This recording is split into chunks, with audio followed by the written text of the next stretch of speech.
आप देख रहे हैं एकलव्य एजुकेशन सेंटर और मैं हूं केवल आपके सामने। और इस खास एपिसोड में आपका हार्दिक स्वागत एवं अभिनंदन है। तो चलिए इस एपिसोड का शुरुआत करते हैं। और हमारे सामने जो प्रश्न है 13 नंबर प्रश्न है।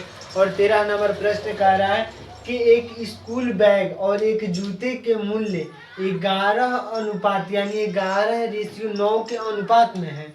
स्कूल बैग का मूल्य जूते के मूल्य से 450 रुपया अधिक है, तो जूते का मूल्य ज्ञात करना है। जब ऐसे प्रश्न हमारे सामने होंगे तो सबसे पहले हमें जूते का स्कूल बैग का मूल्य ज्ञात करना होगा और जूते का मूल्य ज्ञात करना होगा।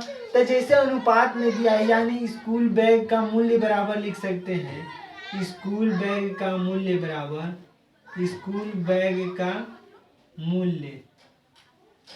स्कूल बैग का मूल्य बराबर हो जाएगा 11x, क्योंकि जो है जैसे ही कोई संख्या अनुपात में दी हुई है, मान लीजिए 4:5 का अनुपात में कोई संख्या दी हुई है, अगर इसमें 5 से गुणा कर देते हैं तो 20 हो जाता है और इसमें 25, यानी वह संख्या सामान्य संख्या से ही गुणा किया जाता है जैसे ही अनुपात में। तो मान लीजिए अगर x से गुणा कर रहे हैं 11 में तो हमें वो सही मतलब जो मूल्य मिल जाएगा। तो इस तरह से हम x को मान लिए कि जो स्कूल बैग का मूल्य होगा 11x होगा, जबकि इसको एक जूते का मूल्य बराबर में कह सकते हैं एक जूते का मूल्य बराबर में हो जाएगा 9x, क्योंकि 9 में भी x, क्योंकि यहाँ पर अगर हम कुछ भी y लेते तो दोनों में हमें y से गुणा करना होता। तो स्कूल बैग का मूल्य हो गया 11x, एक जूते का मूल्य हो गया 9x। अब आगे प्रश्न कर रहा है कि स्कूल बैग का मूल्य जूते के मूल्य से 450 रुपया अधिक है, यानी जो स्कूल बैग का मूल्य है जूते के मूल्य से 450 रुपया अधिक है। तो इस तरह से जब आएगा मतलब ऐसे 11x बराबर लिख सकते हैं 9x प्लस 450, क्योंकि जैसे ही हम इसको बराबर की बातें करें 11x जो है 9x से 450 रुपया अधिक है, क्योंकि स्कूल बैग का मूल्य जूते के मूल्य से 450 रुपया अधिक है। तो इस तरह से जैसे मान लीजिए अगर ए के पास ए और बी दोनों है, इसके पास है 5 रुपया और इसके पास 3 रुपया है, तो इसका जो ए के जो पास है 2 रुपया अधिक है, तो 2 रुपया अधिक है। अगर दोनों को ए और बी को इक्वल करना होगा तो अगर हम बी में 2 प्लस कर देते हैं तो यह इक्वल हो जाएगा, क्योंकि ए के पास भी 5 हो जाएगा और बी के पास भी 5 हो जाएगा। तो इस तरह से दोनों के को अगर 450 रुपया ये मतलब स्कूल बैग जूते का मूल्य से 450 रुपया अधिक है, तो हम जूते का मतलब स्कूल बैग का मूल्य 450 रुपया अधिक है जूते के मूल्य से। तो इस तरह से जो मतलब 11x हो जाएगा 9x प्लस 450, क्योंकि जूते के मूल्य में जैसे ही 450 रुपया अगर जोड़ देते हैं तो यह दोनों बराबर की स्थिति में आ जाएंगे। तो इस तरह से हो गया 11x बराबर 9x प्लस 450। तो अगर 11x माइनस 9x बराबर में हो जाएगा 450 रुपया के, तो 2x बराबर में लिख सकते हैं 450, यानी x बराबर में हो जाएगा 225 हो गया x बराबर में। अब 11x यानी स्कूल बैग का मूल्य होगा 11x, तो 11 गुणा अगर 225 हो गया तो 11x यानी स्कूल बैग का मूल्य बराबर यहाँ लिख सकते हैं।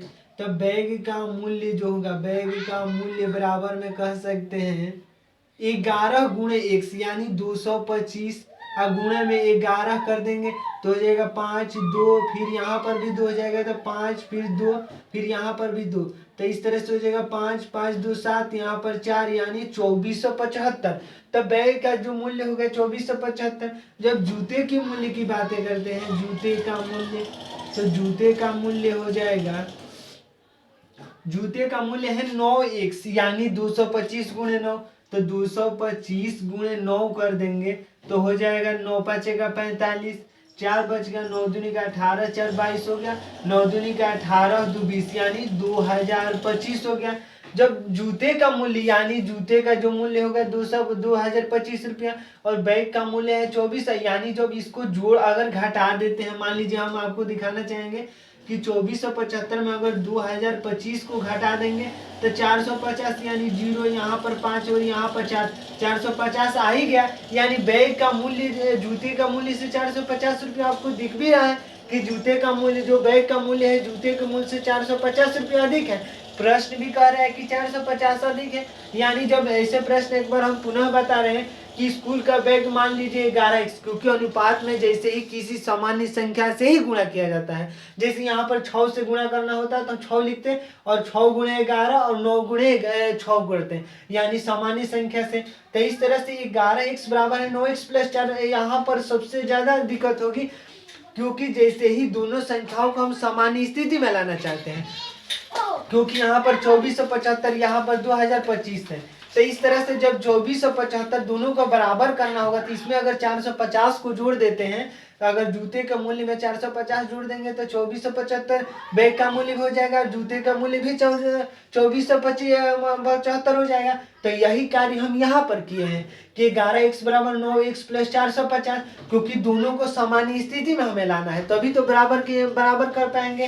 तो 11x बराबर 9x प्लस 450, तो x बराबर 225 आ गया। जब बैग का मूल्य की जब बातें करें तो बैग का मूल्य 11x है, 11 गुणे 225 गुणे 11। फिर जूते का मूल्य है 9x, तो 9x है यहाँ पर, तो 225 गुणे 9 तो 2025, और बैग का मूल्य हो गया 2475, तो 450 तो अधिक है, यानी बैग का मूल्य जूते का मूल्य से 450। शायद आप देख पा रहे हो, घटाकर भी हम जो दिखा दिए। तो इस तरह से जो 13 नंबर प्रश्न का जो उत्तर होगा 2025, यानी 2025 होगा। तो ये एक बार विकल्प को देख लेते हैं कि जो जूते का मूल्य है 13 नंबर प्रश्न में क्या दिया है। तो 13 नंबर प्रश्न के विकल्प नंबर बी में दिया है 2025, यही RS है, यह रुपया में है। तो इस तरह से हो गया 2025 रुपया। शायद आप देख पा रहे होंगे 13 नंबर प्रश्न और विकल्प नंबर बी में दिया है 13 नंबर प्रश्न। तो इस तरह से 2025 उत्तर भी आ गया। तो जो 13 नंबर प्रश्नों को हल कर चुके हैं। तो आज के इस एपिसोड में बस इतना ही। अगर आप हमारे चैनल के साथ नए जुड़े हैं तो हमारे चैनल को कर दीजिए सब्सक्राइब, ताकि हमारे द्वारा अपलोड किया गया हर वीडियो आपके पास सबसे पहले पहुंच जाए। तो धन्यवाद, थैंक यू।